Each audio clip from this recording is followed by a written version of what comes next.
اگر ہم اللہ تعالیٰ کی دی ہوئی نعمتوں جیسے کہ مال، دولت، علم، شعور، شہرت، ان سب پہ اگر اتراتے ہیں تو شاید یہ آیتیں ہمارے لیے ہی ہیں۔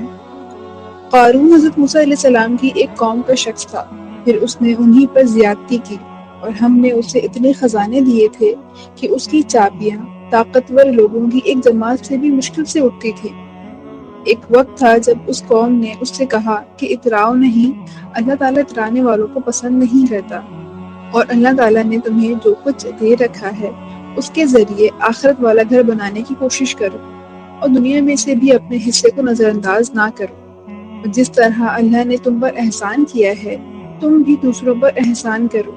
اور زمین میں فساد مچانے کی کوشش نہ کرو۔ یقین جانو اللہ تعالیٰ فساد مچانے والوں کو پسند نہیں کرتا۔ قارون کہنے لگا، یہ سب کچھ تو مجھے خود اپنے علم کی وجہ سے ملا ہے۔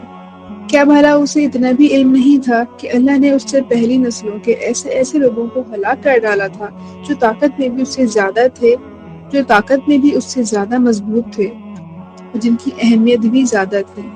اور مجرموں سے ان کے گناہوں کے بارے میں بھی پوچھا نہیں جاتا۔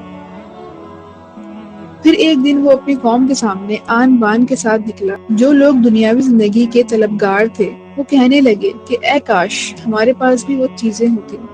جو قارون کو عطا کی گئی ہیں، لیکن وہ بڑے نصیبوں والا ہے۔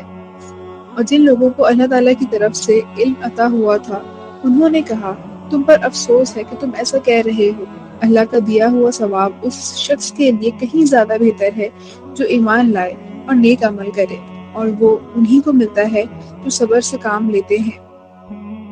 اور پھر ہوا یوں کہ ہم نے اسے اور اس کے گھر کو زمین میں دھسا دیا، پھر اسے ایسا کوئی گروہ میسر نہیں آیا جو اللہ کے مقابلے میں اس کی مدد کرتا، اور نہ وہ خود اپنا بچاؤ کر سکا۔ اور کل جو لوگ اس جیسا ہونے کی تمنا کر رہے تھے کہنے لگے،